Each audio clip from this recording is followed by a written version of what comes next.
Hello welcome back students once again. So next हम लोग next topic जो है we are covering satellites. Satellites क्या होते हैं? सैटेलाइट्स एक ऑब्जेक्ट्स होते हैं जो कि प्लैनेट के आसपास घूमते हैं। And there are two types of satellites, natural and artificial man made satellites. Natural satellites जो होते हैं जैसे कि हमारा मून है, it's a natural satellite. And satellites generally smaller in shape रहता है फ्रॉम द प्लैनेट्स, उसके साइज छोटे रहते हैं प्लैनेट से। बट एक सैटेलाइट है जो कि जुपिटर का सैटेलाइट है जिसका नाम है गैनीमेड। ये सैटेलाइट लार्जेस्ट सैटेलाइट है हमारे सोलर सिस्टम में। It is larger than mercury. इसका जो सैटेलाइट होती है भी ये मर्क्यूरी प्लैनेट से भी बिग साइज का। But like planet, satellites also shine by reflecting the light from the sun. So the light we see in the moon it actually receives from the sun and reflects back. So that is the reason कि moon shines in the night. Okay, reflecting the light from the sun. Satellites दो तरह के होते हैं जैसे बताया, natural and artificial और man made. Artificial satellites are launched from space stations for scientific studies. Scientist लोग छोड़ते हैं artificial satellites. Many countries have launch satellites into space including India. कई सारे कंट्रीज़ लॉन्च किए सैटेलाइट्स को, जैसे कि इंडिया ने भी लॉन्च किया है। और एक सैटेलाइट का नाम बताओ जो इंडिया ने लॉन्च किया है। ये देखिए, this one is a artificial satellite. This one is a artificial satellite and this is the picture of moon. This white picture, this is a natural satellite. चाँद एक नेचुरल सैटेलाइट है, artificial satellite ये होता है जिसको हम लोग launch करते हैं। ठीक है। सो क्लाइमेट के लिए बेसिकली क्लाइमेटिकल स्टडीज़ या मिनरल्स के लिए we use satellites. Next come to the moons. Moons क्या होते हैं? मून्स बोल रहे the earth has only one natural satellite which was called moons. तो अर्थ के एक ही नेचुरल सैटेलाइट्स है, मून्स है। कई प्लैनेट्स के कई सारे, जैसे कि हम लोग पढ़े थे जुपिटर के कई सारे मून्स है, तो अर्थ का एक ही मून है। Okay, and we call moons. It is about this 3,84,400 kilometres from the earth. ये इसका डिस्टेंस फ्रॉम द अर्थ है। मून इतना दूरी पे है, दिस 3,00,000 किलोमीटर, 3,85,000 किलोमीटर्स दूर है हमसे। ठीक है, अप्रॉक्सीमेटली। इसका डायमीटर कितना है? Its diameter is only 1/4 of the earth. तो इसका डाया मतलब क्या होता है?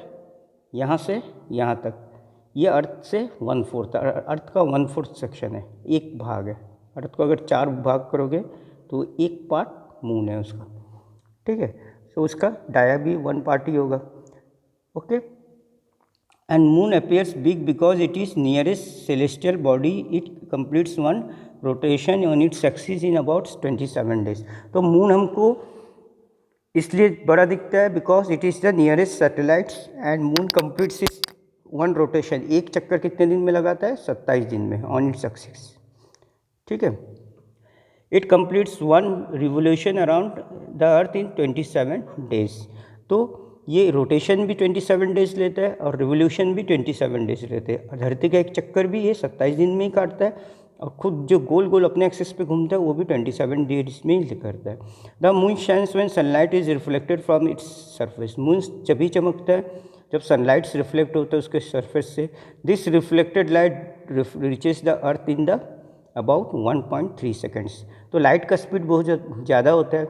मून से ऐसा चमकता है बिकॉज हमको अर्थ से मून दिखाई देता है वाइट कलर का, बिकॉज सनलाइट इसके ऊपर गिरता है और इसका सरफेस जो है रिफ्लेक्ट करता है, वो हम तक 1 सेकेंड 1.3 सेकेंड्स में पहुंच जाता है उसका लाइट हमारे पास। तो आप दिन के टाइम में भी कई बार देखोगे आसमान में मून दिखता है। ठीक है, क्लाइमेट अगर ऐसे रहा तो दिन के टाइम में भी, अगर थोड़ा क्लाउडी क्लाइमेट में ज़्यादा दिखता है, क्लाउडी नहीं, थोड़ा कम धूप रहने से, सनी क्लाइमेट नहीं रहने से भी कई बार मून दिखता है। ठीक है, the condition of the moon are not favourable for life. Moon में कोई लाइफ नहीं है। देयर इज़ नो एटमोसफियर, वहाँ पे कोई एटमोसफियर नहीं है। It is very hot, it days are very hot and nights are very cold. उसमें वहाँ पे दिन बहुत बेहद गर्म है एंड ठंडा, रात को बहुत ठंड रहता है। नो एयर और वाटर, मून में कोई पानी नहीं मिलता या एयर नहीं मिलता। अभी चंद्रयान ने पानी निकाला है वहाँ पे, लेकिन उसका फॉर्म लिक्विड फॉर्म में तो नहीं पाया अभी तक। The surface of the moon is Rocky and rugged है। देखिए ये जो सरफेस है ये चाँद का, ये रॉकी है, पथरीला है। ये जो निशान है ना ये ऐसे ही है, माउंटेन्स वगैरह गड्ढे वगैरह है। एंड रगी रग्ड, रग्ड मतलब क्या होता है? अनइवन एंड रॉकी सरफेस, एकदम बिल्कुल ऊबड़ खाबड़ है मून। ठीक है, मैं आपको एक वो दे देता हूँ, ये देखिए ये व्यू, ये है ऐसे ऐसे गड्ढे हैं मून में, पूरे गड्ढे गड्ढे गड्ढे गड्ढे, जैसे टूटे हुए रोड रहते हैं ना, गड्ढे गड्ढे गड्ढे गड्ढे, वैसे ये सब गड्ढे हैं मून के। कुछ माउंटेन्स है, कुछ वैलीज है, पूरे ऐसे छोटे छोटे छोटे छोटे गड्ढे हैं। ठीक है, तो इसमें देयर आर पूरे rocky, there is no soil, वहाँ ज़मीन नहीं है, पूरा पत्थरों से भरा हुआ है। हमारे जैसे यहाँ पे प्लेन लैंड है ना, वहाँ पे ऐसा नहीं है, पूरा पत्थरों से भरा हुआ रॉकी सरफेस है। ठीक है, the dark shadows that we see on the surface of the moon are actually depressions. ये जो डार्क शेडोज हमको दिखते हैं, ये जो काला काला रंग दिखता है सरफेस मून के ऊपर, ये उसके डिप्रेशंस के लिए, डिप्रेशंस मतलब उसमें जो भी गड्ढे उसके लिए। ठीक है, ये गड्ढे हैं जिनको हम लोग साइंटिफिक लैंग्वेजेस में क्या बोलते हैं? क्रेटर्स। क्रेटर्स मतलब होते हैं छोटे छोटे इस तरह के गड्ढे। यहाँ पे देखा हुआ है, देखिए क्रेटर, ये चांद का एक क्रेटर है। ठीक है, तो ये गड्ढे हैं, क्रेटर को हम लोग गड्ढे, होल को गड्ढे क्रेटर बोलते हैं। तो ये शैडो हमको उस तरह से दिखता है चाँद पे। ठीक है, and it the largest and deepest crater is called Aitken basin, 2500 kilometre wide, more than 8 kilometre depth है। तो ये सबसे बड़ा गड्ढा चाँद में है। ये गड्ढा आप देख रहे हैं, Aitken crater on the surface of the moon, ये सबसे बड़ा गड्ढा है। ये 2500 किलोमीटर वाइड है, चौड़ा है, और 8 किलोमीटर डेप्थ है, गहराई इसका 8 किलोमीटर्स तक है। तो आप सोच सकते हैं कितना बड़ा गड्ढा है ये। ठीक है, वी मस्ट हैव, अब देखते हैं नेक्स्ट पैरा में, you must have notice that the shape of the moon changes every day. आप देखे होंगे मून का शेप डेली चेंजेस होते हैं, passing through a cycle of 8 faces. तो 8 फेसेस में मून का शेप चेंज होता है, during which visibility of the moon increases और डिक्रीजेज सच ईच डे। जिसमें हम लोग देखते हैं चाँद का जो विजिबिलिटी है, कई बार हमको फुल मून दिखता है, कई बार हमको बिल्कुल मून नहीं दिखाई देता है, कई बार पतला पतला थोड़ा हाफ मून दिखाई देता है। इस तरह चाँद का शेप हमको बदलता हुआ दिखता है। When you see complete moon, इसको जब कंप्लीट मून देखते हैं उसको हम लोग पूर्णिमा कहते हैं, और full moon in English full moon, Hindi पूर्णिमा। The side facing of the moon, side of the moon facing the earth does not receive sunlight, we can not see the complete moon. The side of the moon facing the earth does not receive sunlight. तो moon का एक चीज़ याद रखना, moon का हमको वही side दिखता है जो एक साइड दिखता है, दूसरा साइड हमको कभी दिखता ही नहीं है। ठीक है, जो साइड अर्थ के तरफ दिखता है हमको, फेस करता है, वो हमको एक्चुअली दिखाई नहीं देता,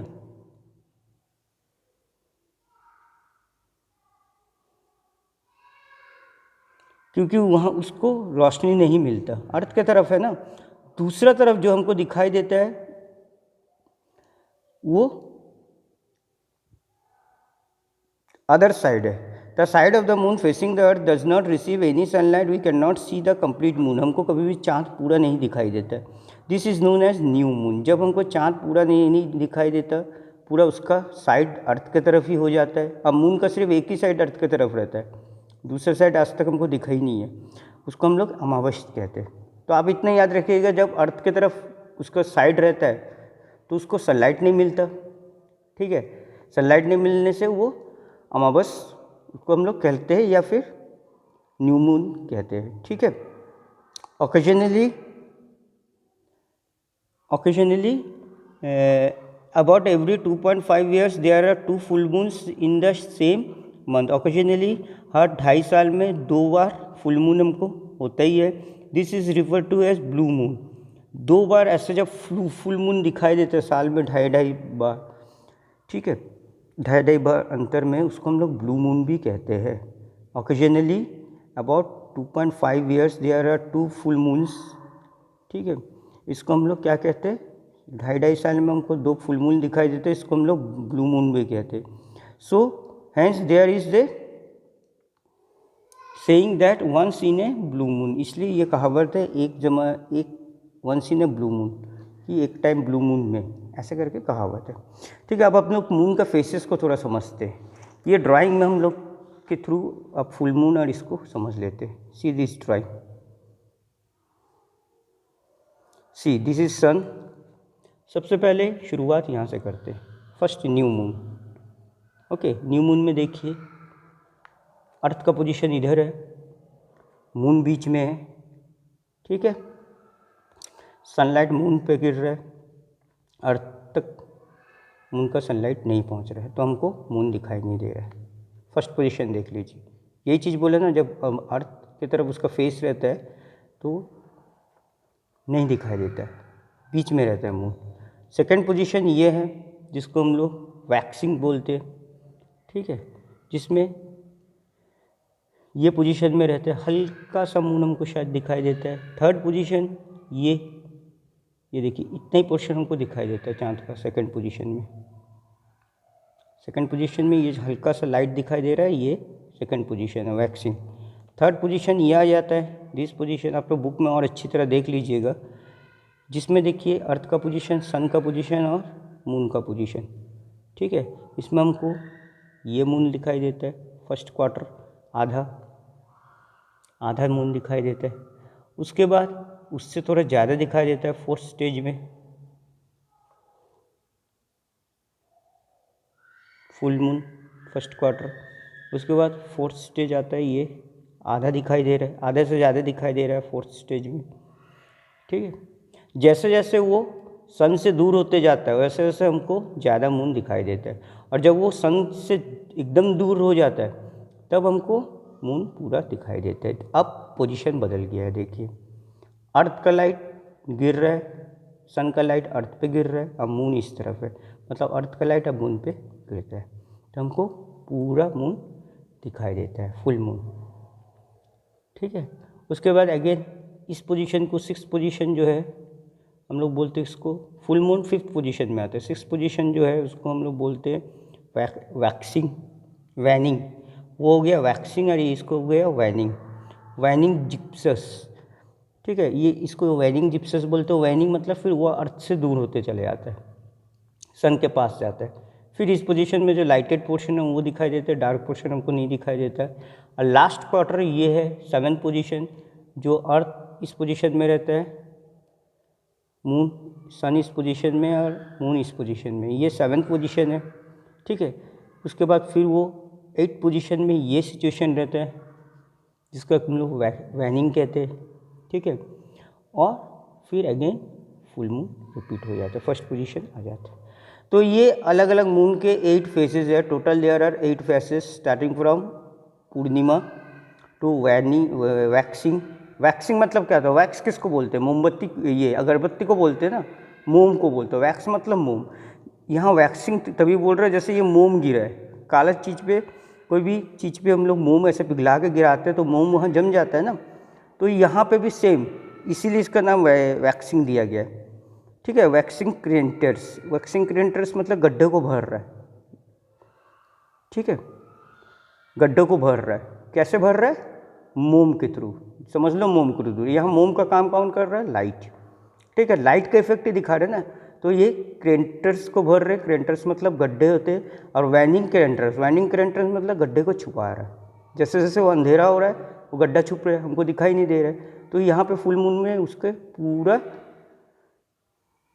वैनिंग हो जाता है, क्रेंटर गड्ढे छुप जाता है। वर्ड्स की मीनिंग मैं आपको बता दे रहा हूँ। टोटल ये 8 फेसेस है, इसमें से सबसे important this purnima and this amavasya new moon and this purnima full moon. तो ये टोटल 8 फेसेस मून्स के हैं। तो होप आपको समझ में आ गया होगा ये वीडियो। नेक्स्ट टॉपिक की तरफ बढ़ते हैं। नेक्स्ट टॉपिक हमारा है asteroids. Thank you for listening to me.